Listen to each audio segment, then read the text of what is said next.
When Raphael Santino enters a room, people stop talking. They stop breathing. They stop moving. He is the most merciless mafia boss in Chicago. His storm gray eyes have seen more men fall than entire cemeteries hold. He stood now in La Notte Taverna, a 27-year-old waitress, frozen before him as whiskey dripped from his hand. He had just smashed a glass at her feet. She had worked there for only 2 weeks. Everyone in that restaurant knew the script. The waitress would weep. She would plead for forgiveness. If she was smart, she would run and never return. But Serafina did not move. She refused to break as the world's most dangerous man tried to crush her with a look.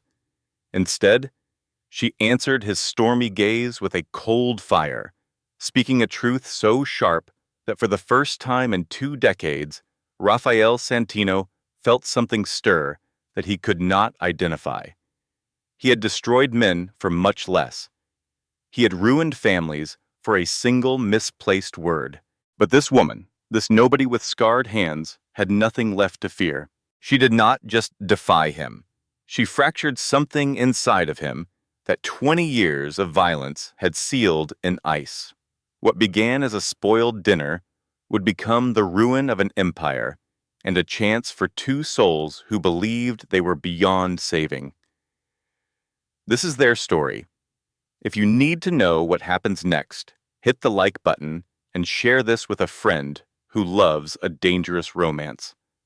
Subscribe so you never miss what is coming. Because when Raphael decided he would own her, he had no idea she was already plotting to burn his entire world to the ground. This is a story about 2 people who were forged by fire and broken by the world, yet they found in each other the one thing neither believed was possible, a reason to stop fighting and start living. It will challenge everything you believe about forgiveness, power, and what it truly means to be strong. But to understand why Serafina stood firm, why she did not tremble, why she looked into the eyes of the man this city feared, we must go back 2 weeks. We go back to a decaying apartment on the south side of Chicago, where Serafina Morgan woke at 4 in the morning. The space was just big enough for a small bed, an old stove, and a sink stained with rust. The walls were damp with mold, and the window never fully closed, letting in a winter wind that felt sharp enough to cut bone. Serafina worked 3 jobs. Mornings were for washing dishes in a small diner. Afternoons were spent cleaning offices downtown.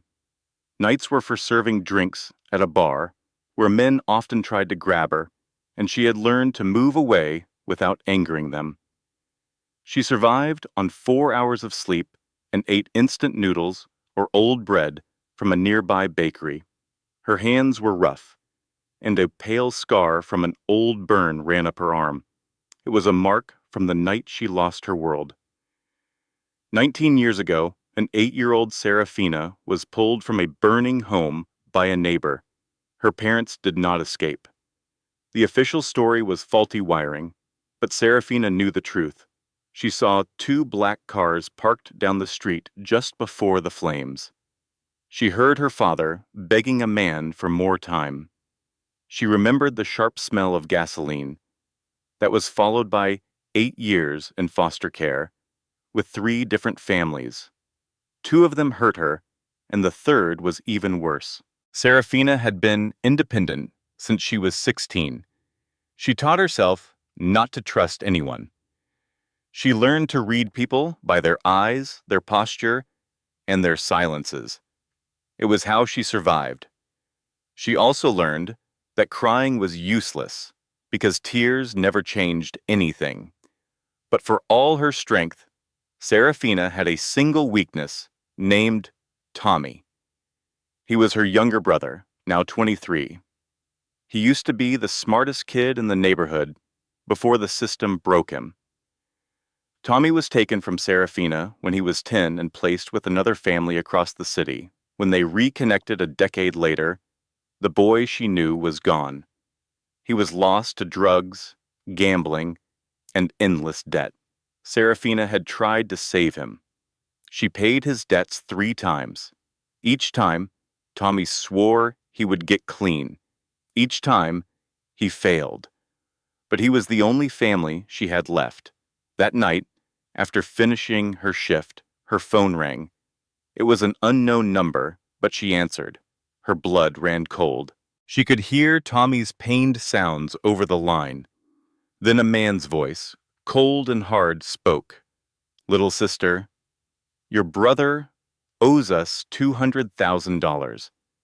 You have 2 weeks, no money, and we start sending you pieces of him." The call ended. Serafina stood in the dark of her bleak room, the silent phone still pressed to her ear. $200,000. She could not earn a fraction of that in a year. There was no one she could ask for help. She was completely alone. Serafina collapsed onto the floor and let herself cry for 1 minute. Then she got up, wiped her eyes, and retrieved an old metal box from beneath her bed. Inside was all she had from the night of the fire: a charred photo of her parents, her mother's cheap bracelet, and a police report she had fought 5 years to get. On the report, she had circled a name in red ink: Santino.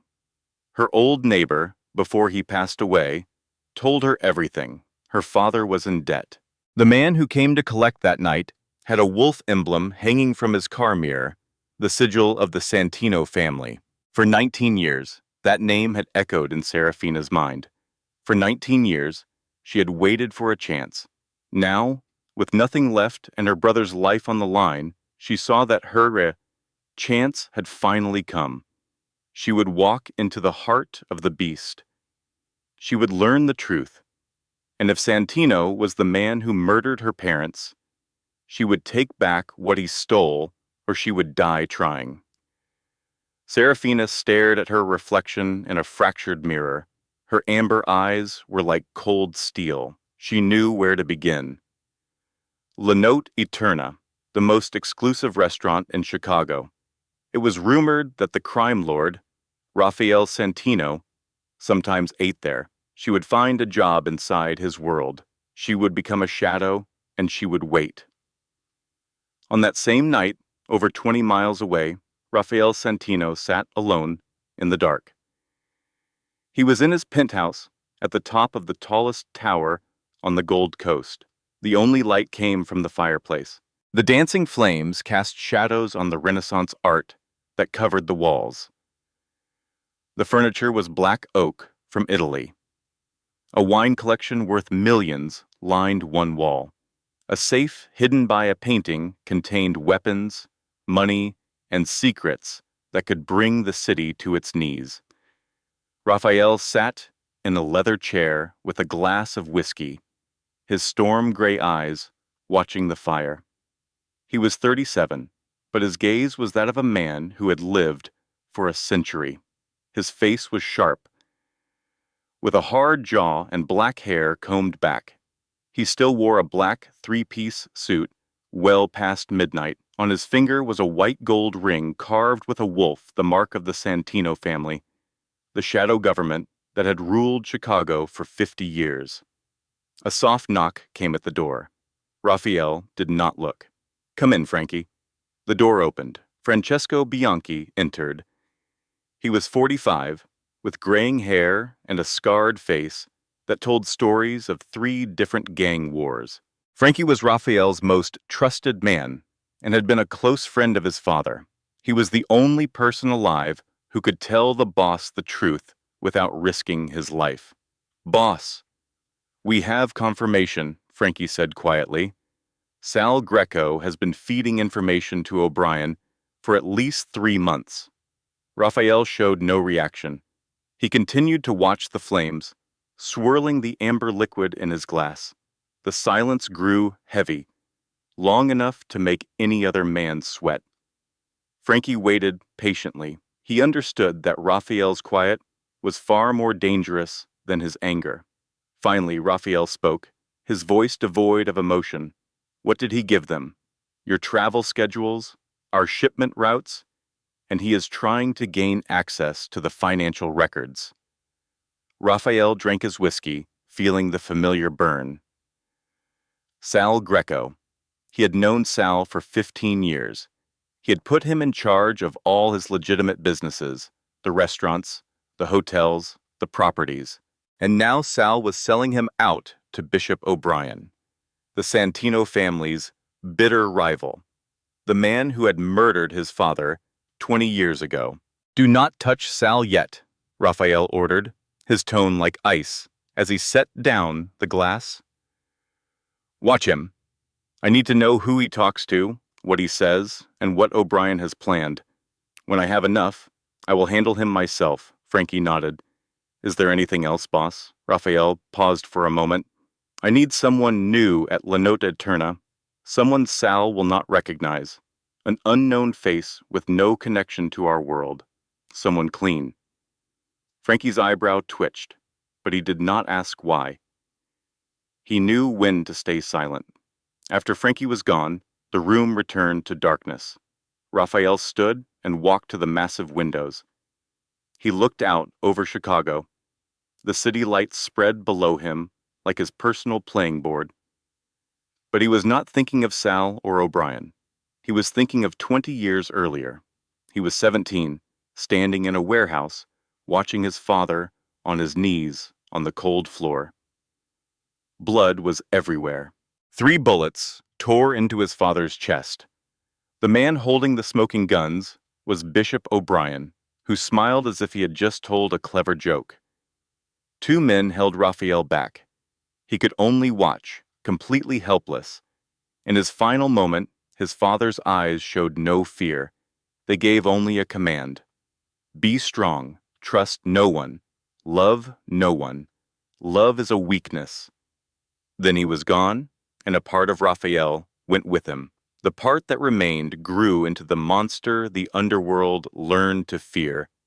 The ringing phone shattered the memory. The screen showed a name, Gianna. Something deep inside his frozen heart thawed.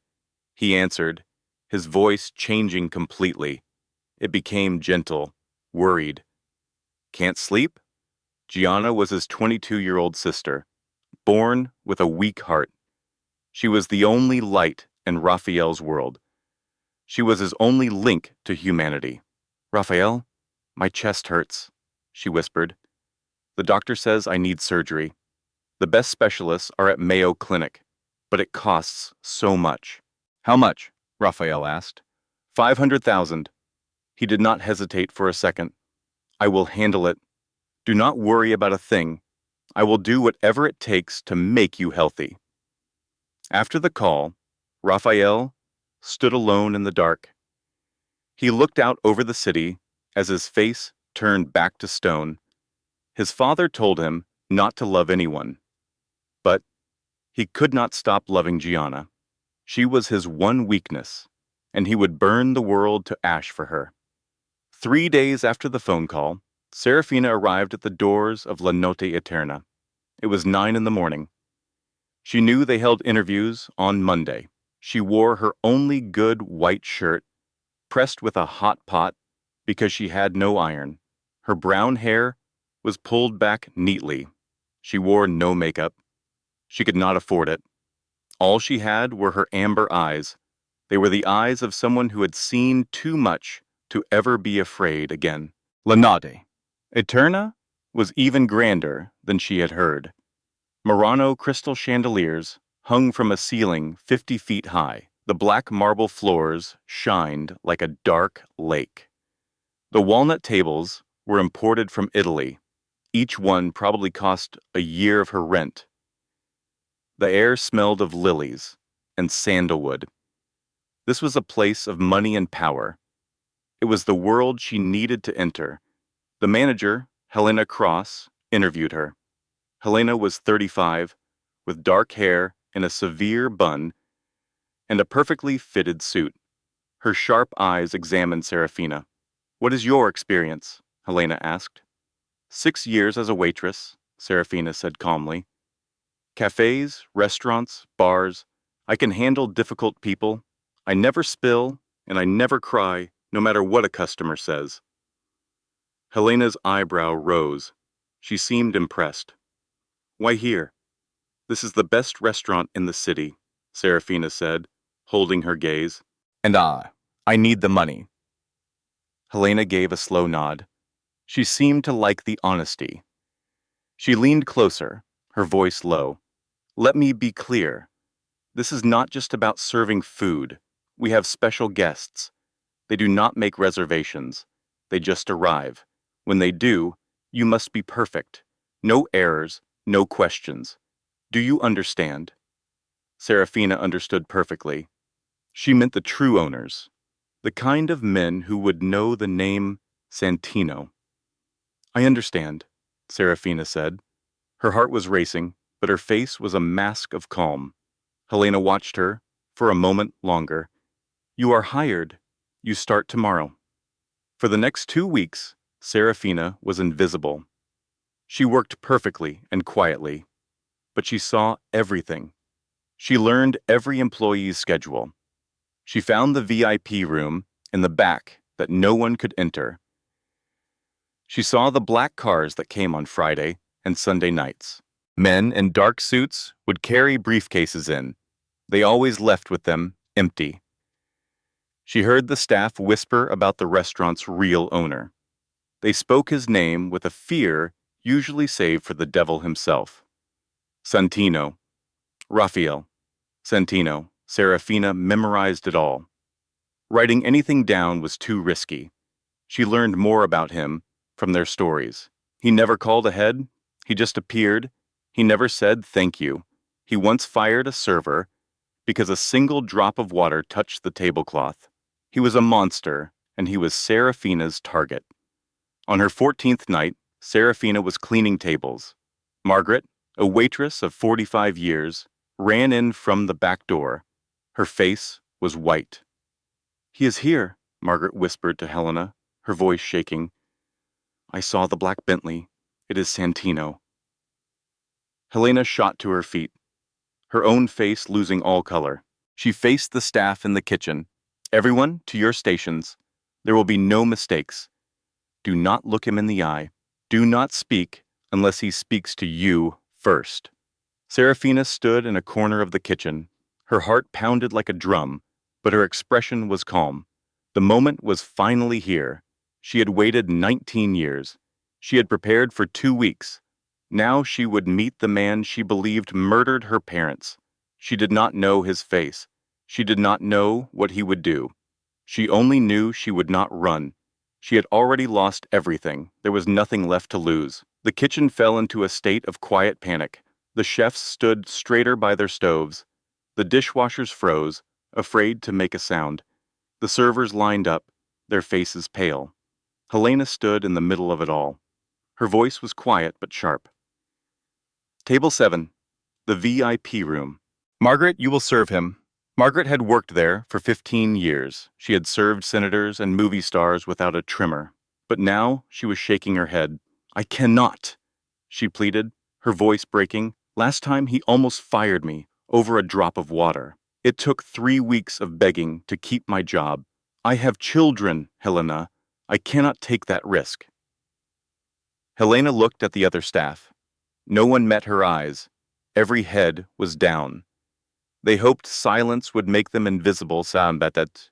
Jonathan, you have 12 years of experience. Jonathan was a tall man who used to work at the Ritz-Carlton. He shook his head. I am feeling sick. I need to go home. The fear was like a sickness, spreading through the kitchen. Serafina watched it all from her corner. This was true fear. It was the fear of an animal facing a predator, and that predator was waiting in the VIP room. I will do it. Serafina's voice cut through the silence. Everyone turned to look at her. Helena stared as if she had lost her mind. You have been here for 2 weeks. Do you know who he is? I do, Serafina said. She stepped forward, standing tall. He is Raphael Santino, the Mafia boss who runs half this city. He never says thank you. He can destroy a person's life with a single look. You know all that, and you still want to go in there? Helena asked. Her voice held a new respect. Because I have nothing to lose, Serafina replied. And it was true. She had no family, except for Tommy, who was being held somewhere. She had no money and no future. She only had one purpose, and he was sitting just a few feet away. Helena studied her for another moment, then nodded. All right, room 7. Do not look him in the eye. Do not speak unless you are spoken to. And for God's sake, do not spill anything. Anything. Sarah clutched the heavy menu and left the kitchen. She moved through the dining room where the city's most important people ate in a strange silence. They could feel his presence. The air was heavy, charged with the tension before a lightning strike. The private room was hidden in the deepest part of the restaurant, behind a solid oak door. 2 men in dark suits stood guard outside. Their faces were stone, their arms crossed. They were clearly bodyguards. They scanned Sarah from head to toe without a word, then moved aside. Sarah took a slow, deep breath. She had waited 19 years for this moment. She opened the door and walked in. The room glowed with the warm light of candles. A massive window showed the entire Chicago skyline glittering below. The polished table could hold 10 guests, but only one man was there, Raphael Santino. The first time Sarah saw him, she knew why people feared him. He did not just seem powerful. He was power itself, dressed in a black 3-piece suit that fit his strong body perfectly. He was a monarch in his castle. His dark hair was swept back, and his features were sharp, like they were cut from stone. He had a strong jaw and thin, hard lips, but his eyes were the most unsettling part. They were the color of a storm, as cold as metal, and as deep as a void. They were the eyes of a man who had seen too much death to feel anything. 2 other men were with Raphael. One had graying hair and a scarred face. Sarah assumed he was Frankie, the enforcer she had heard whispers about. The other man was heavy, wearing a suit that looked expensive but messy. A false smile was fixed on his face as he leaned toward Raphael, eager to please. That must be Sal Greco. Sarah stopped a few feet away, a careful distance that showed respect without showing fear. She held the menu and stood perfectly still, waiting. Raphael did not even look at her. He kept reading a document, ignoring her completely. A minute went by, then another. Sarah understood it was a test of will. He wanted her to fidget or cough or ask to speak. Any sign of weakness would be a failure. But Sarah had spent her life in the shadows. She knew patience. She remained as still as a statue, her breathing even, her amber eyes looking straight ahead. She did not lower her gaze, but she did not challenge him either. Finally, Raphael raised his head. His stormy eyes met her amber ones. In that moment, Sarah felt something unexpected. It was not fear or the hatred she had prepared for. It was a strange, dark recognition, as if 2 predators had just noticed each other. Raphael watched her for another long second, his eyes narrowing as he tried to understand her. Then he spoke. His voice was low and cold. Whiskey. Just that one word. No brand, no preference. It was another test. Sarah knew it immediately. He expected her to ask for clarification, or to guess wrong, or to simply freeze and apologize for her ignorance. Sarah did none of those things. Instead, she watched him. In the past 2 weeks, she had perfected the art of reading people. It was a skill she learned in foster care, where guessing an adult's mood incorrectly could earn her a beating. Now she applied that skill to Raphael Santino. Her eyes scanned him for 3 seconds, taking in every detail. A faint ink stain on his finger suggested he had been signing papers all day. The tension in his wrist as he put the document down showed deep stress. He leaned slightly to his right, meaning a weapon was holstered on his left. His breathing was controlled but deeper than normal. And finally, she saw the faint shadows under his eyes. He was exhausted. He needed something strong but comforting, something familiar. "Macallan 25, Sarah said. Her voice was steady. "No ice. A Waterford crystal glass. You drink slowly when you are thinking." The air in the room went still. Frankie, the man with graying hair, turned his head sharply to stare at her. Sal Greco's smile vanished, his eyes turning suspicious. And Raphael, for the first time, really looked at her. It was not the glance a boss gives a servant. It was the look of a wolf realizing its prey was not afraid. His gray eyes bored into her, trying to see what was behind her calm face. "How did you know?" he asked. His voice was still cold but now held a trace of curiosity. Sarah met his stare directly. "The ink on your finger means you have worked all day.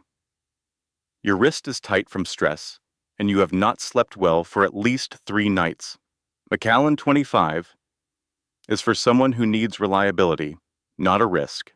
It is strong enough to calm you, but not so harsh that it would overwhelm a tired mind." The silence stretched for 5 more seconds. Sarah could feel Frankie looking at her with a new grudging respect.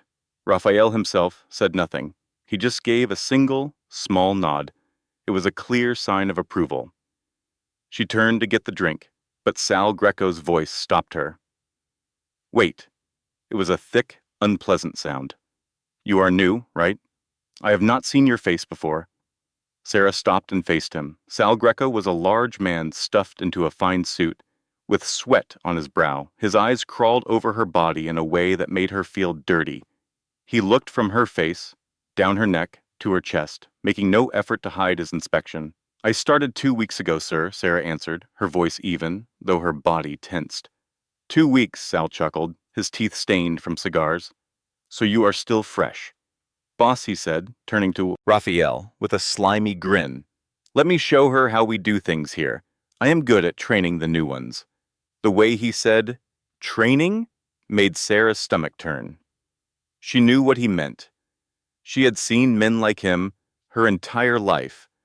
Men who believed money gave them the right to own anyone. Sarah was about to refuse him, coldly and politely, when Raphael spoke. "Leave her, Sal. Just 3 words." Raphael's voice was quiet, with no open threat, but the command hit Sal like a physical blow. The bigger man froze, his smile disappeared, and the color drained from his face. "Of course, boss," Sal muttered, lowering his head. "Just a joke." Sarah stood there, her heart pounding, but her expression did not change. She could not figure out why Raphael had defended her. He had no reason to. She was a nobody. She glanced at him and found his gray eyes on her again. He was not looking at her like a protector. He was studying her like a new piece on his game board. "Macallan," Raphael said, as if the moment had never happened. 60 seconds. Sarah nodded and left the room, feeling 3 sets of eyes on her back. One was curious, one was predatory, and one was calculating. She was not sure which was the most dangerous, but she knew the game was on. Sarah came back in under 50 seconds. She carried a silver tray holding the bottle of Macallan 25 and a crystal glass. She placed the glass before Raphael and poured the whiskey perfectly. Not one drop was spilled. She filled it to exactly 1/3, the proper measure. Raphael was silent. He raised the glass, smelled the aroma, and then took a small sip. His stormy gray eyes watched Sarah the entire time. Dinner service began. Every time Sarah entered the room, the tension between the 3 men was thick enough to feel. Raphael said little, mostly listening to Sal drone on about profits and new deals. Frankie sat like a stone, sometimes looking at Sal with an unreadable expression. The more Sal talked, the more obvious it became that he was trying to impress Raphael. He was hiding something. Sarah's instincts screamed that this man was a different kind of predator than Raphael. Raphael was a wolf. He would kill you if you were a threat, but not for sport. Sal was a snake. He would bite just to watch you suffer. By the time Sarah served dessert, Sal was very drunk. His face was red, and his eyes followed her with a raw hunger that the alcohol had unleashed. "Girl," Sal slurred as Sarah placed a tiramisu in front of him. More wine. Sarah took the bottle and moved closer, trying to keep her distance as she poured. But as she leaned in, Sal's hand shot out and grabbed her hip. Sarah recoiled instantly. The bottle tilted, and a few drops of red wine stained the white tablecloth. "Well now, look at that!" Sal boomed with a drunken, victorious laugh. Clumsy.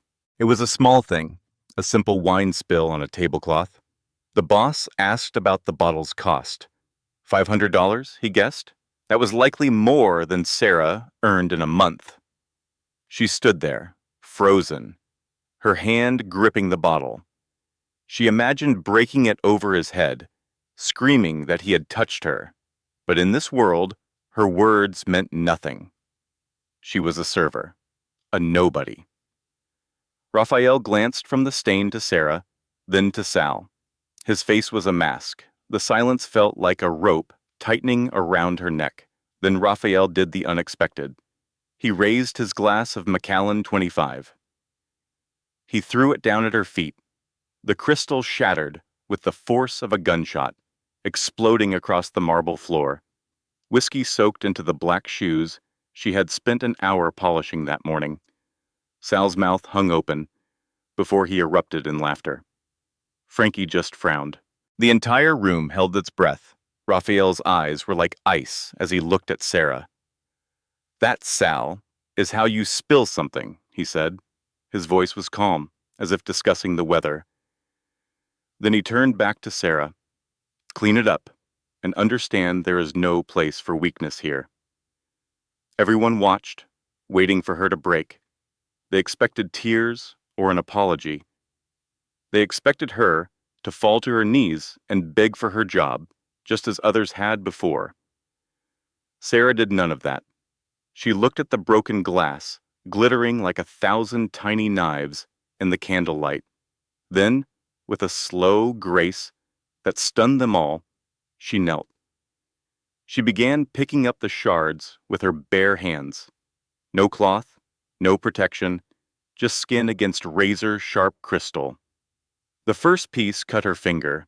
Red blood bloomed and dripped onto the black floor. Sarah did not even flinch. A second shard sliced her palm. A third tore the skin near her thumb. The blood flowed freely now, mixing with the spilled whiskey into a pale rose pool. But Sarah did not stop. She carefully gathered every single piece until the floor was clean. Sal was no longer laughing. Frankie stared at her in disbelief. Raphael watched her from his chair, his expression unreadable. His entire focus on the woman with bleeding hands. Sarah stood, the glass fragments held in her bloody palms. She looked directly into Raphael Santino's stormy gray eyes. "Weakness is not having something thrown at you, sir," she said. Her voice was steady and clear. "It is needing to throw something to feel powerful." She was not defiant, but she was not defeated either. She sounded like someone who had nothing left to lose. A dead silence fell over the room. No one moved. Sal looked like a fish out of water. Frankie actually raised his eyebrows, a thing he had not done in 20 years. And Raphael Santino, the most feared man in Chicago, a boss who ended families over a stray word, was speechless. He simply sat there, his gray eyes locked on hers. 5 seconds passed, then 10. The crushing silence stretched on. Then Raphael did something stranger than anything before. He did not yell. He did not threaten her. He simply raised a hand and motioned to Frankie. "Get out," he commanded, his voice low and impossible to read. "All of you." Sal started to object, but Frankie grabbed his collar and pulled him from the room. The large oak door clicked shut behind them. Only Raphael and Sarah were left. He watched her for a long moment before nodding toward the door. "Bandage your hands. Then come back. I am not done with you." Sarah did not ask questions or offer thanks. She just nodded and left, leaving a small smear of blood on the brass handle. She did not know if she had passed a test or just signed her own death warrant, but she knew with certainty that her life was forever changed. Later that night, Sarah went home to her shabby apartment, her hands wrapped in cheap gauze from a 24-hour drugstore. 2 blocks away, Raphael Santino sat in his black Bentley. He did not go straight home. He sat in the dark, sipping whiskey and thinking about the girl with defiant eyes and bloody hands. Weakness is not having something thrown at you. It is needing to throw something to feel powerful. It had been 20 years since anyone had spoken to him that way. Anyone who dared was long gone. Yet she had stood firm, bleeding, and looked right at him without a single tremor. She was either crazy, had nothing to lose, or was hiding something. Raphael did not like coincidences. A girl like that, appearing just when he needed new people, challenging him at their very first meeting. She read him too well. It could not be random. He picked up his phone and called Frankie. "The server? Serafina. I want a complete file on her. Birth date, address, family, her entire work history. I want to know the last time she cried. I want everything, Frankie." 2 days later, a thick file lay on Raphael's penthouse desk. "You need to see this, boss." Raphael opened it. Inside was the life of Serafina Morgan, on cold, hard paper. Born in 1998, orphaned at 8 in a house fire. She spent 8 years in foster care, bouncing between 7 homes. She had been on her own since 16. No criminal history, no known associates. She had worked 3 jobs at once for the last 6 years. Her bank account held $217. Her rent was $500 a month, and she was 2 months behind. On paper, she was nobody. Raphael turned the page, and then he froze. Brother, Tommy Morgan. He was 23 years old, a heroin addict with massive gambling and drug debts. The total came to $200,000. The creditor was the Southside Reaper Gang, run by Bishop O'Brien. Raphael read that name again, O'Brien. The woman with amber eyes owed money to his greatest enemy, the man who murdered his father 20 years ago. Frankie stood waiting, his face unreadable, but his eyes conveyed the obvious thought. "She could be O'Brien's spy," Frankie said quietly, "planted here to get to you." Raphael closed the folder, his gray eyes looking out at the Chicago skyline. "Maybe," he said after a long pause, "or maybe she is just a desperate woman trying to save her brother. What are your orders, boss?" Raphael was quiet. The rules demanded he kill her immediately. That was how he had survived for 20 years. Trust no one. Show no mercy. But he kept seeing her. He saw her standing in her own blood, completely unshaken. He saw her looking him in the eye without a trace of fear. He heard her words about weakness, spoken by someone who had lived with it her entire life. "Not yet," Raphael finally said. "We do nothing for now. I will watch her. If she is a spy, she will slip up. And if she is not," he left the thought unfinished. But Frankie knew. If she was not a spy, she was a potential asset. Someone indebted to O'Brien, but now working for Santino. Someone with nothing to lose, willing to do anything for family. A person like that was either fiercely loyal or incredibly dangerous. Raphael intended to find out which one Serafina Morgan was. A week went by. Sarah worked at the restaurant as if the incident never happened. She served tables, smiled at customers, and kept her head down, but her amber eyes missed nothing. She learned every employee's schedule and every shift change. She noted when security cameras were checked and when guards did their rotations. She discovered that on Wednesday nights, the upstairs management office was empty from 11 until midnight. Helena met with suppliers then, and the guards went down for a meal. She had 1 hour. That Wednesday at 11:15, Sarah excused herself to the restroom. Instead of turning left, she went right. She climbed the rear stairs to the dark and silent second floor. She moved like a ghost, her steps making no sound. Helena's office was at the end of the hall. The door was locked, but Sarah had learned to pick locks at 14 when a foster father locked the refrigerator. She had learned, or she had starved. She took 2 bent hairpins from her pocket. 15 seconds later, the lock clicked. She slipped inside. The office was tidy, with an oak desk and steel filing cabinets. A computer sat on the desk, and a small safe was in the corner. She went to the desk first. She tore through drawers, unsure of what she hoped to find. She needed proof, a document, anything that connected the Santino family to the fire 19 years ago. She sifted through stacks of invoices and staff schedules, but it was all useless. Then she moved to the filing cabinets. The first held employee files. The second contained accounting records. The third was locked, but she opened it in less than a minute. Inside was a thick folder with 2 words handwritten on it, second ledger. It was a double bookkeeping system. One set of numbers was for the government. The other told the real story of names and transactions that were never meant for the light of day. She photographed every page, her hands moving fast. She did not understand it all, but she knew it was important. Just as she took the last picture, the office door flew open and the lights flashed on. Sarah froze, phone in hand. It was not Helena or security.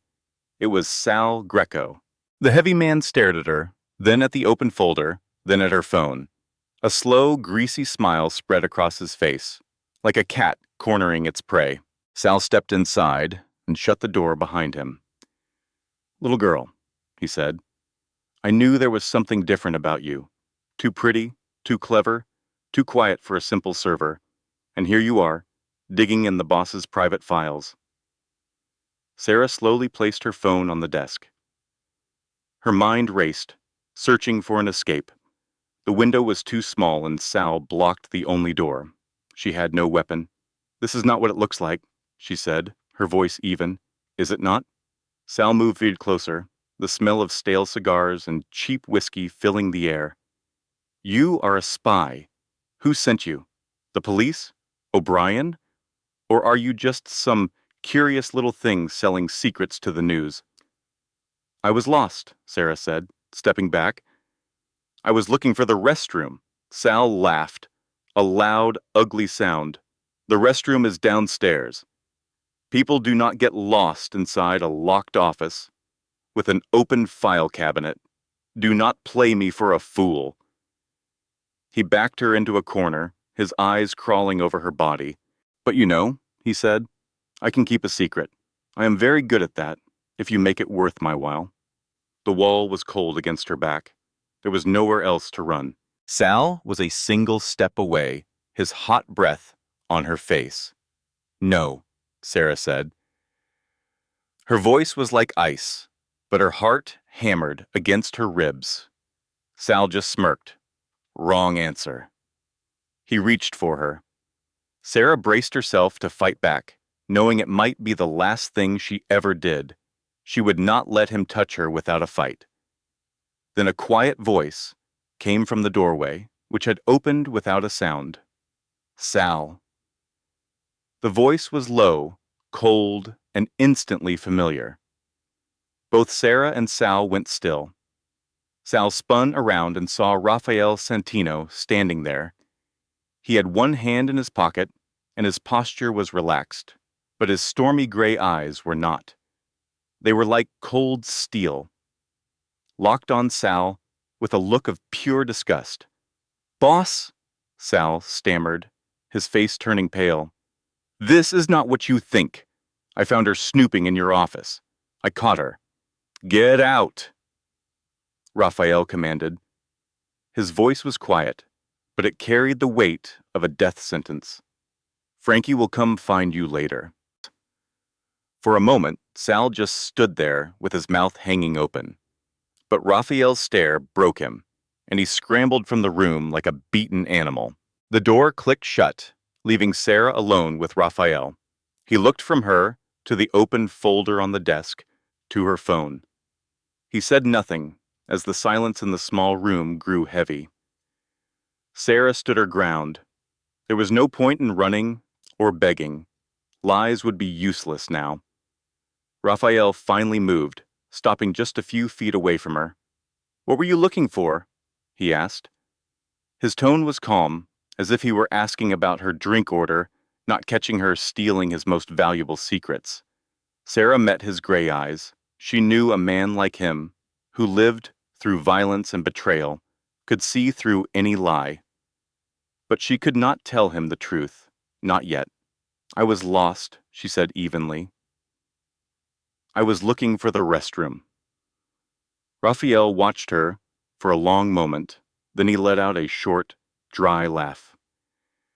"You are a very good liar," he said, "but not good enough." He closed the distance between them. He smelled of whiskey and sandalwood. "I will ask you one more time," Raphael said, his voice dropping to a low growl. "What were you searching for in my home?" Sarah took a slow breath. Her next words could mean life or death. She did not look away. She stared directly at the man she thought had murdered her parents.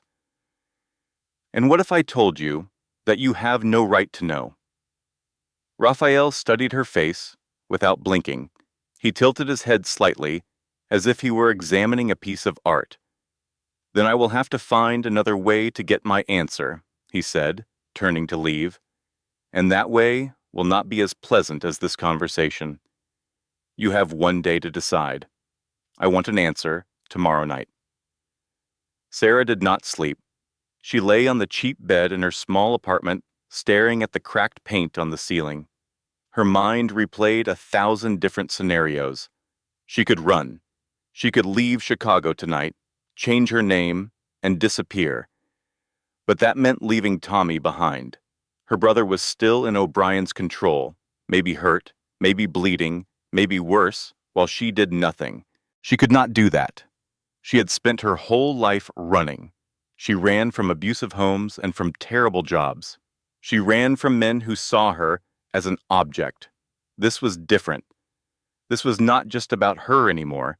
This was for Tommy, and for the truth about her parents' death. A truth hidden somewhere inside the Santino organization.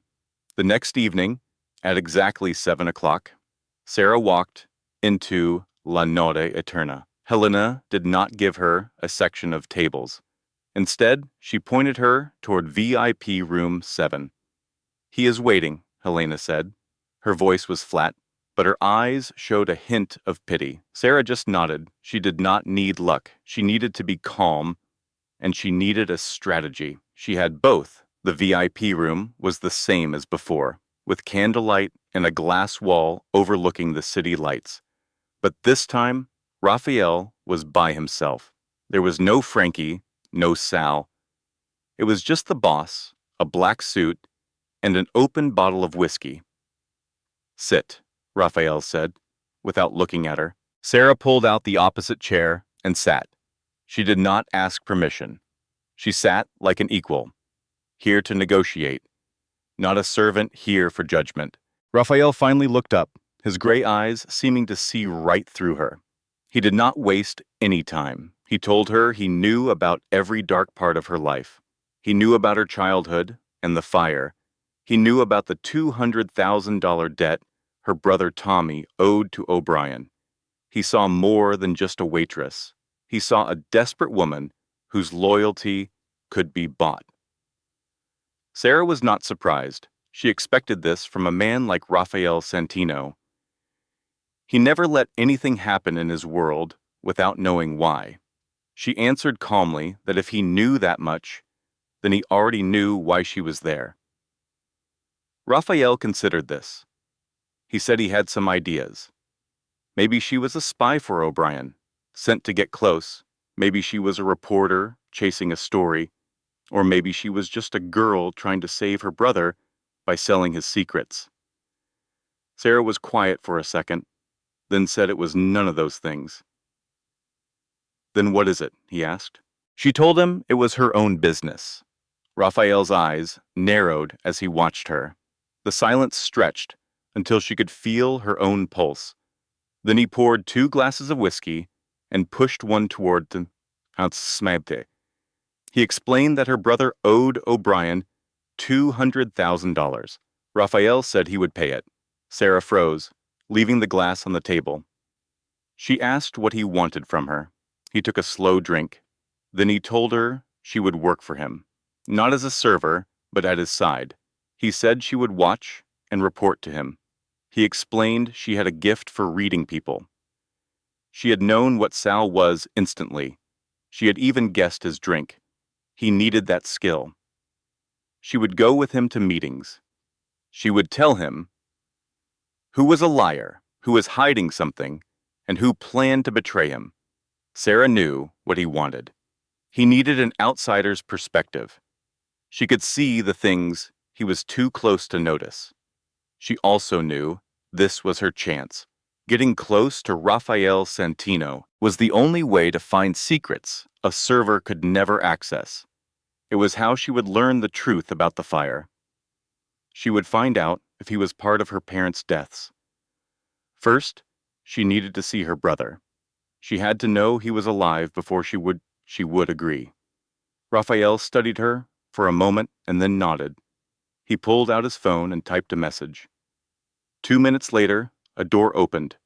Frankie walked in, followed by a thin young man. He had messy hair and pale skin. His eyes were hollow. He looked like he had not been outside in weeks. It was Tommy. Sarah shot to her feet, her chair falling to the floor. Nothing else mattered except her brother. She had protected him since they were children, hiding in a burning house. Her voice broke as she called his name. His dull eyes took a moment to focus on her. Then he collapsed into tears, whispering her name. She rushed to him and wrapped him in her arms. She could feel his ribs through his thin shirt. He trembled against her, his tears soaking into her shoulder. But she did not cry. She had made a promise to herself not to cry until everything was over. She heard him whisper that he was sorry. She just held him tighter and said it was okay. She would fix this. She would get him out. She looked at Raphael. His face was a mask, but for a second, she saw something in his gray eyes. It might have been pain or a memory. Then it was gone. She asked where they would take Tommy. Raphael told her Tommy would go to one of his secure apartments. It would have guards around the clock. No one could enter without his say-so, not even O'Brien. Sarah said that was not protection. It was a prison.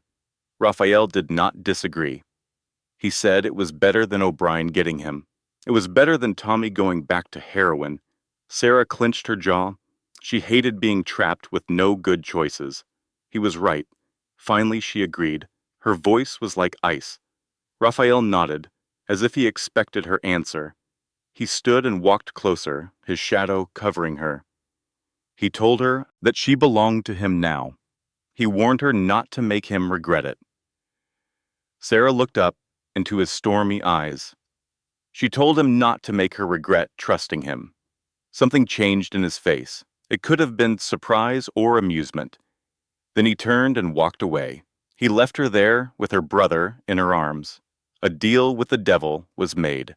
In the next 4 weeks, Sarah entered a new world. She was no longer a waitress in cheap shoes. She was the shadow of Raphael Santino. She followed him to every meeting and every dinner. He met with powerful men whose names were in the newspapers. They were called businessmen, but they were lords of the criminal underworld. During that time, Sarah learned many things. She learned the Santino empire ran like a perfect machine. Money from illegal business moved through restaurants and hotels. It was cleaned and turned into legal profit. Every person in the system knew their job. They never asked questions about anyone else. Silence was gold. Loyalty was a diamond. Betrayal was a death sentence. She also learned the rules that no one ever broke. No drugs, no selling people, no harming children or innocent women. These were lines that even the worst men in the organization had to respect. One man was caught selling heroin to students in high school. He disappeared. His name was never spoken again. Raphael once told her he dealt in power, not in bodies. He said there was some money he would not touch, no matter the amount. Sarah did not know what to think about that. A mafia boss with a moral code felt like something that should not exist. But she saw it happen. She saw Raphael refuse a $5 million deal. It involved moving young women from Eastern Europe. She saw him give an order to burn a warehouse full of fentanyl. Even monsters had their own standards. But it was not Raphael's work that bothered Sarah the most. It was the moments when he believed no one saw him. Late one night, they were in his office after a meeting. Sarah stood in the corner while he signed some papers. His phone rang. She saw the name on the screen, Gianna, and then she saw something impossible. Raphael Santino, the cold and feared mafia boss, changed completely. His voice became soft, his gray eyes grew warm, the hard lines on his face relaxed. "Is it hard to sleep?" he asked quietly. "Does your chest feel tight? What did the doctor tell you? Did you take your medicine?" Sarah stood frozen. She was afraid to breathe. She felt like she was seeing something private, something sacred. This was a Raphael she never knew. "I know it is scary," he said. His voice was so gentle, she could not believe it. "But the surgery is going to be fine. The Mayo Clinic has the best doctors. I will be there. With you," he promised. "I am not going anywhere. You are the most important person in my life. You know that, right?" The call ended a few minutes later. Raphael put the phone down. He stared out at the dark Chicago skyline. He either did not know Sarah was there, or he did not care. When he turned around, his face was ice again. It was like the call never happened. "Who is Gianna?" The words left Sarah's mouth before she could stop them. Raphael was silent for a long moment. Then he answered that Gianna was his sister. She was 22 years old. She was born with a bad heart. She had surgery scheduled for next month at the Mayo Clinic. Sarah did not know what to say. A mafia boss who loved his sick sister more than anything. It destroyed every idea she had about him. "She does not know about my work," Raphael said. His voice had a hint of defense in it. "She thinks I own businesses. I will do anything to keep it that way. She is the only good thing in my life. I do not want my darkness to touch her." That night, back in the safe apartment with Tommy, Sarah lay awake. She stared at the ceiling and thought for 19 years. For 19 years, she had hated the Santino family. She believed they were monsters who killed her parents. But now she saw Raphael Santino talk to his sister with love. She saw him refuse deals involving drugs and human lives. He did not treat her like a servant. He treated her like she had value, even if it was just because she was useful. Sarah shook her head in the darkness. She could not get soft. She had to remember why she was doing this. But a small question was growing in her mind. She was afraid to even think it. What if Raphael did not order the murder of her parents? What if she was wrong for 19 years? The answer arrived in the 5th week. It came when she did not expect it. That night, Raphael had a meeting with his bosses in the penthouse. Sarah was not allowed to go. She used her freedom to move through the building. The archive room was in the basement. It was behind a steel door. It took her 2 weeks to figure out the code. Inside, steel cabinets held the entire history of the Santino Empire. Records of deals, contracts, and death orders signed in red ink. Sarah started looking for fires that happened 19 years ago. She read for hours under a dim light until her eyes hurt. Around 3 in the morning, she found it. It was a small file in a drawer labeled O'Brien Incidents. Inside was a report about a house fire in Southside Chicago. The date was March 17th. The same day, her parents died. Sarah's heart pounded as she read each line. The report was cold and factual. The target was the Morgan family. The reason was a gambling debt of $15,000. The order came from Sal Greco, who at the time worked for the O'Brien gang. The method was arson at 2 in the morning. The result was 2 adults dead. The report said 2 children survived and were put into the foster system. Sarah read the name on the page again and again. Sal Greco. Not Santino, not Raphael. It was Sal Greco, the heavy man with the nasty smile and the cruel eyes. The man who had cornered her in the restaurant. The man who sat inside the Santino family like a snake in the grass. 19 years ago, Sal had been working for O'Brien. Then he betrayed O'Brien and came to work for Santino, bringing his secrets and his crimes with him. And nobody knew, or nobody cared enough to do anything. Sarah sat on the cold floor, holding the file. Her body began to shake, not from the cold, but from the storm of emotion inside her. 19 years. For 19 years, she had hated the wrong man. She had looked at Raphael Santino with pure hatred, while the real killer stood right next to him, smiling and waiting for his next victim. She wanted to scream. She wanted to break something. She wanted to run upstairs and kill Sal Greco herself. But she did nothing. She did not do any of those things. She sat there and took deep breaths, pushing the rage down just like she had her entire life. Anger was useless. Only patience would bring her justice. She would not let Sal have a quick death. He would not die without knowing why. She would make him look at her and remember that night 19 years ago. He would remember the fire and the 2 children he had left with nothing, and then he would pay. But she had to figure out how to do it. Sarah did not have time to make a plan because Sal moved first. 3 days after she read the file, her phone rang at 2 in the morning. It was a number she did not know. When she answered, she heard Tommy crying on the other end. "Sis," he sobbed, his voice filled with terror. "I am so sorry. I did not know." Then his words were cut off by a different voice, a familiar, gloating voice she recognized immediately. "Hello, little girl," Sal Greco laughed into the phone. "I knew you went back to the archives.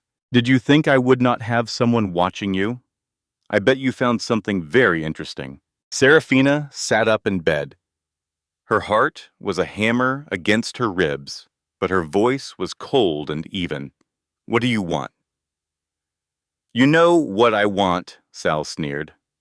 "Warehouse number 7 at the South Docks. Come alone. You have 1 hour. If you tell Santino, your brother will lose a finger, then another, then his toes." The line went dead. Serafina stood in the dark, the phone still pressed to her ear. She knew this was a trap. Sal would kill them both to clean up his mess. But she had no other choice. She pulled on her jacket. She took the small knife she kept hidden in the sole of her shoe and put it in her pocket. Then she left. She did not call Raphael. This was not his fight. This was hers. Sal Greco killed her parents. She would face him herself, even if it was the last thing she ever did. Warehouse 7 was an old, abandoned building by the water.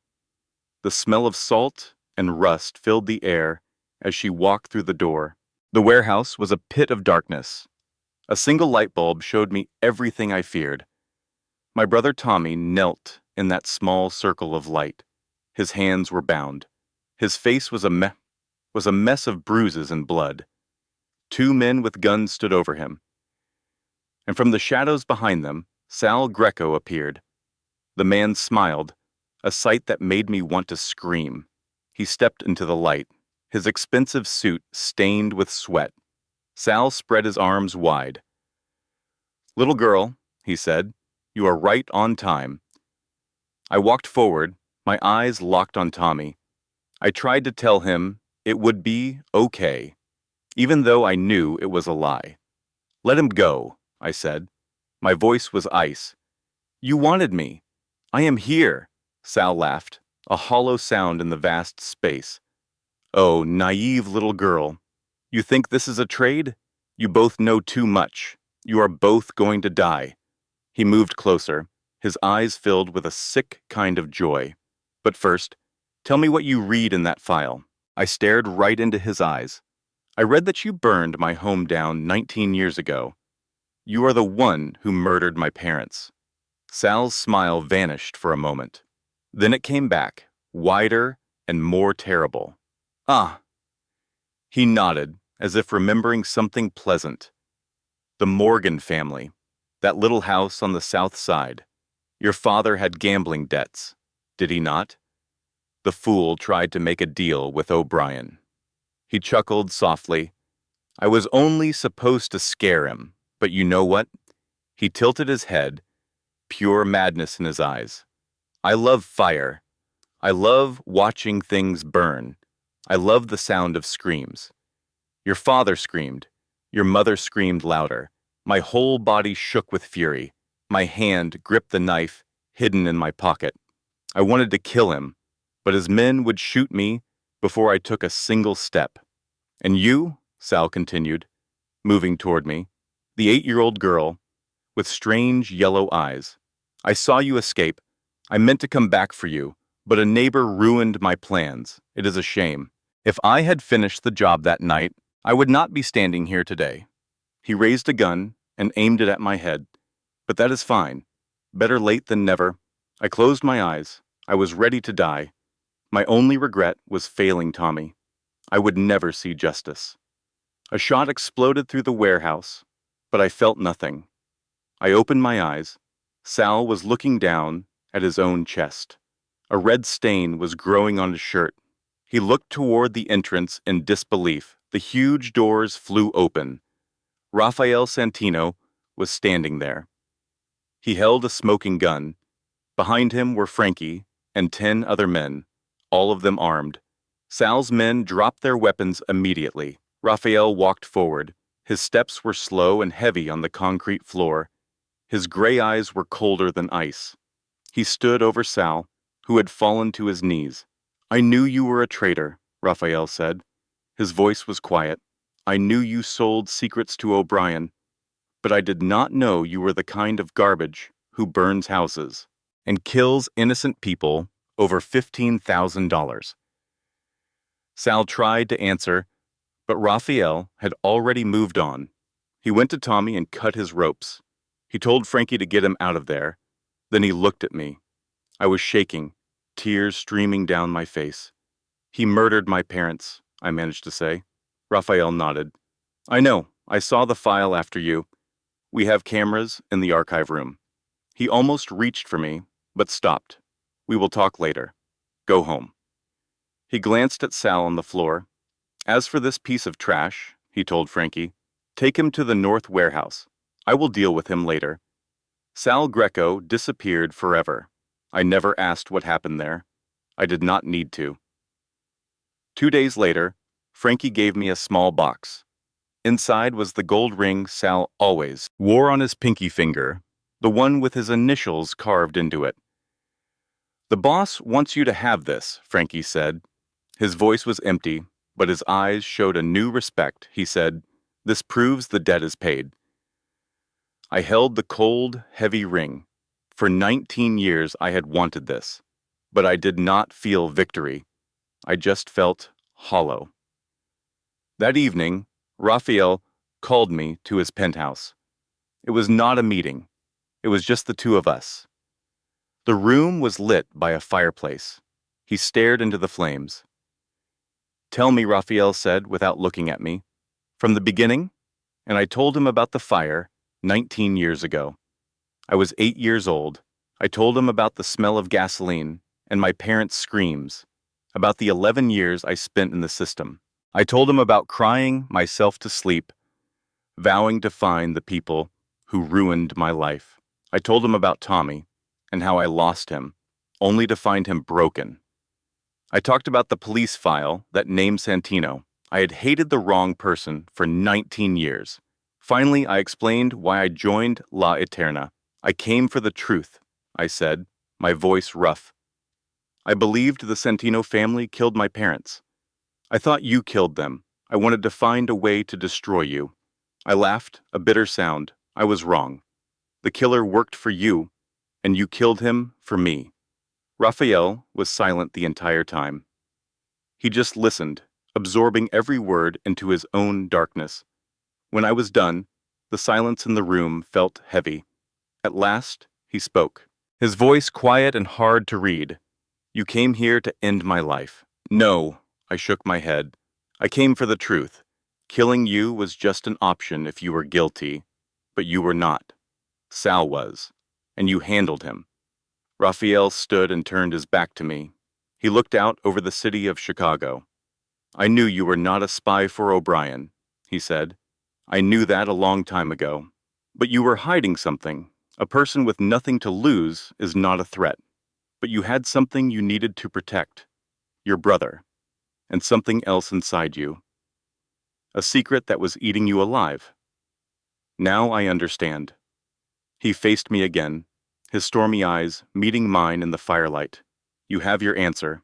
Sal is gone. Your brother is safe in the best recovery center we have. The $200,000 debt is gone." He paused. "You are free, Serafina. Our arrangement is finished. You can leave." My heart began to pound. I stood up and stared at the man I once hated. The man who had saved my... I remained there as the sun rose. Later I went upstairs. Raphael was waiting. He told me my brother was gone. He was at a private school in New England.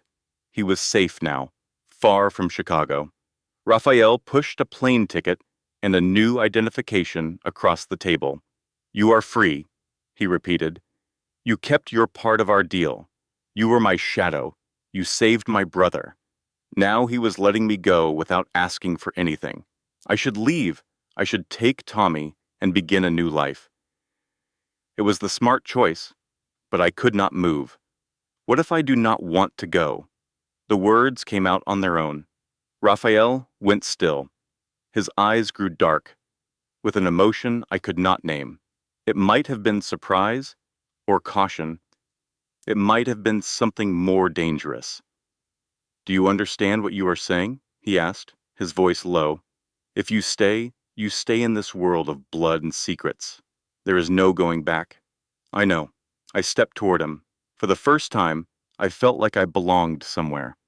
Not because it was safe. It was because I no longer had to pretend. I could be myself here, with all my darkness. And he was here. "I have lived in the dark my entire life," I said, now standing right in front of him. "At least now I know whose darkness it is." She placed her hand on his chest, feeling his heart race under the fabric of his vest. His gaze met hers, the cold storm in his eyes replaced by a fire she knew well. He grabbed her wrist, not to stop her, but to hold her in place. "This is a mistake," he rasped. "Maybe," Sarah answered, her voice steady, "but for once, it is my mistake to make." In that moment, he closed the distance, and their lips met. It was not a gentle kiss. It was a collision of two broken people clinging to each other for survival. For 2 weeks, Sarah experienced a quiet she had never known. She was finally herself, an equal beside Raphael, no longer a pawn in someone else's game. They found comfort not in words, but in shared silence. There were nights he held her as if she was his only anchor in a violent world, and mornings she would wake to find him just watching her, the gray of his eyes softened with a tenderness that still felt new. Everything was finally falling into place. Tommy was healing. Gianna was at the Mayo Clinic, ready for her surgery. But peace is fragile. The phone rang at 3 in the morning, shattering the calm. Raphael answered, and his entire body went rigid. His face became a mask of stone. "Repeat that," he ordered. His voice a low, grinding sound. Sarah had never seen fear in him before. Now it was all she could see. Minutes later, the truth was laid bare. Bishop O'Brien, their greatest enemy, had stolen Gianna from the hospital. The abduction was a brutal declaration of war. His security detail was broken. 2 guards were gone forever, and 3 more were fighting for their lives. Gianna was simply gone. Raphael stood in his study, trembling with a fury he could barely contain. The man who commanded a city was reduced to a brother terrified for his sister. An hour passed before the next call came. It was O'Brien. Raphael put the phone on speaker, and a cruel voice filled the silence. "Santino?" the man chuckled. "Your sister is asking for you." Raphael remained silent, his knuckles turning white as he squeezed his fists. "You know the price," O'Brien continued. "Your entire operation. Every route, every contact, every dollar. Give it to me, and she comes home safe." The threat hung in the air, unspoken but clear. "Otherwise," O'Brien added, "you will receive her piece by piece." Raphael's voice was pure ice when he finally spoke. "Enough." Despite his cold tone, his hands trembled. He was broken by fear. "I need time," Raphael managed to say. "You have 48 hours," O'Brien replied. Then the line went dead. Raphael stood motionless, a man defeated. He was going to give up everything for Gianna, his power, his fortune, his life. Sarah saw it in his empty eyes. "No," she said, her voice cutting through the heavy silence. "You cannot do this. O'Brien will take it all and kill you both anyway." Raphael turned to her, his face a mask of exhaustion and despair. "What else can I do?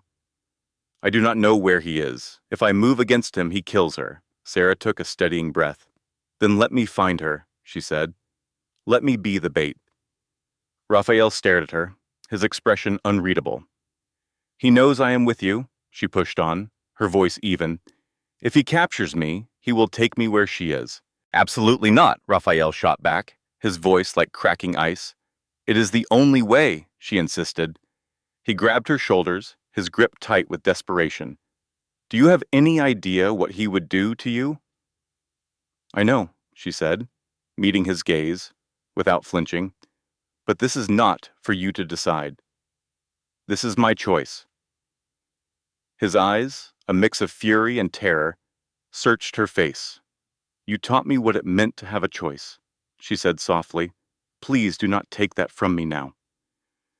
A war raged within him, the need to protect her fighting against the logic of her plan. His jaw was a hard line of resistance. "If you do not survive this," he finally said, his voice raw, "I will destroy everything." "Then make sure I survive," she answered. "Just get there in time." That night, the plan was set. Sarah walked into enemy territory, a willing target. O'Brien's men suspected nothing. They hit her for sport, pulled a rough sack over her head, and threw her into the trunk of a car. In the suffocating dark, Sarah tracked every moment. 30 minutes on the road, 4 left turns, then 2 right. A brief stop, maybe a checkpoint, followed by another 10 minutes of driving. When they finally ripped the bag away, She was in a vast warehouse by the eastern docks. The air smelled of sea salt and engine grease. Above her, neon lights flickered. Tied to a chair in the corner, her face pale with terror, was Gianna Santino. The young woman looked up as they dragged Sarah inside. Her eyes went wide, not with recognition, but with the fear that another person was now a victim. They shoved Sarah to the cold concrete floor, binding her hands behind her. She scanned the room, instantly assessing the threat. 15 gunmen, 3 exits. The windows were too high to reach. There was no clear way out. And in the center of it all, smoking a cigar like a king, stood Bishop O'Brien. He was about 50, with gray hair and a face worn down by years of whiskey. His green eyes were as cold as a snake's. He looked at Sarah like she was a new prize to... Santino's little girlfriend, O'Brien sneered, his Irish accent thick. I hear you're a real firecracker. Smashed a glass in Sal Greco's face, did you? Well, Sal is gone now, but you are still here. I wonder what I should do with you. Sarah stayed silent. She was working on the ropes with a piece of glass she had hidden in her hand during the abduction. Blood trickled from her palm, but she ignored the sting. She just needed more time. She needed to keep him talking. You murdered Raphael's father, Sarah said, her voice steady. 20 years ago, in the dockside warehouse. O'Brien's eyebrow shot up before he broke into a laugh. You do know a lot. Yes, I killed the bastard. I remember it perfectly. He knelt right here and begged me to spare his life. It was pathetic. His laughter filled the massive space. Sarah felt the ropes give slightly. Only a few strands remained.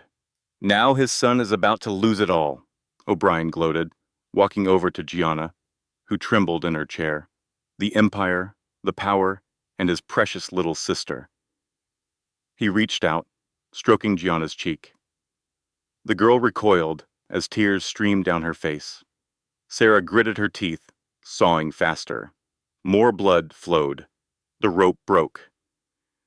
She kept her freed hands hidden and waited.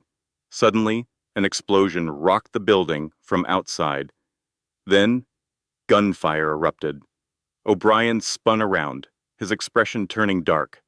What in the hell was that? One of his men sprinted in, his face white with fear. It is Santino. He is here. At least 30 men. We are completely surrounded. O'Brien swore and pulled his pistol. Kill that girl, he commanded, pointing at Sarah. Bring the Santino girl with me. She is my ticket out of here. 2 gunmen advanced on Sarah, raising their weapons. At the same time, O'Brien grabbed Gianna by the hair, dragging her up and pressing his gun to her head. Sarah knew she had one chance. She lunged, driving the glass shard deep into the nearest gunman's throat. Blood sprayed. The second man aimed at her. A shot rang out, and searing pain ripped through her left shoulder, but she did not stop. She threw herself at O'Brien and Gianna, knocking him off balance. The gun moved away from Gianna's temple. In that instant, the main doors burst open. Raphael Santino appeared through the smoke, a gun in his hand, his stormy eyes burning with a cold rage. He said nothing. He did not have to. He saw O'Brien scrambling to get up. He saw Sarah on the ground, bleeding. He saw his sister, crying and shaking, and he fired a single precise shot straight through O'Brien's forehead. The Irish mob boss fell like a stone, his eyes wide, with a final look of disbelief. The fight was over almost before it began. O'Brien's men either died or surrendered the moment their leader hit the floor. Raphael ignored them. He rushed to Sarah's side, kneeling beside her. His hands trembled as he gathered her into his arms. Sarah, he said, his voice cracking. Sarah, look at me. I am fine, she managed to say, though her shoulder was on fire. Is Gianna okay? Across the room, Frankie was cutting Gianna free. The girl was sobbing but unharmed. Raphael held Sarah closer, pressing his lips to her forehead. "Never do that again," he whispered, his voice shaking. "Never." Sarah wanted to laugh, but had no energy. Her vision started to fade. The last thing she saw before the world went black was Raphael's stormy eyes, and for the first time, she saw tears in them. The next 6 months were a blur. Sarah woke up 3 days later in the best private hospital in the city. Her shoulder was bandaged, and Raphael was sitting by her bed, dark circles under his eyes. The bullet had missed everything vital. Doctors promised a full recovery with enough rest. Raphael hired a team of private nurses, ignoring her protests. He never listened when it came to her safety. Gianna's heart surgery was a success 2 weeks after the rescue. The procedure took 8 hours. Raphael stood outside the entire time, refusing to eat or sit. Sarah, still in a wheelchair, had a nurse take her to the waiting area to be with him. They sat in silence, her hand in his, a quiet sign that he was not alone. When the doctor announced the good news, Sarah saw Raphael cry. It was not a sob, just a single tear that he quickly wiped away. She saw it, though, and held the memory as their secret. Tommy was released from rehab in the 4th month. He had gained over 30 pounds, and his eyes were clear again. Raphael set him up with a job as a mechanic in one of the family's legitimate garages. Tommy went to his meetings and called Sarah every night. "Do you believe me this time?" he asked once. "I can do it. I promise." Sarah did believe him, not because of his words, but because she finally saw life in her brother's eyes. The Santino Empire was still active, but Raphael was slowly moving toward legal businesses. O'Brien's fall left a void in the city's underworld. Instead of seizing that power, Raphael chose to step back. No more wars. He told Sarah he was tired of death. He now had a reason to live. Frankie joked that the boss had gone soft. Raphael did not deny it. He just looked at Sarah and said it was not softness. It was having something to protect, with more than just guns. One night, around 2 a.m, Sarah could not sleep. She went to the kitchen for coffee, wearing one of Raphael's shirts. She was surprised to find him awake, leaning against the counter. He looked less like a feared crime lord and more like a normal man. "Can't sleep?" she asked. He studied her for a long moment before answering. He pulled a small velvet box from his pocket and placed it on the counter. Sarah froze, her heart stopping for a beat. "What is this?" she asked, though she knew. He slid the box toward her. "Open it." Her hands trembled as she lifted the lid.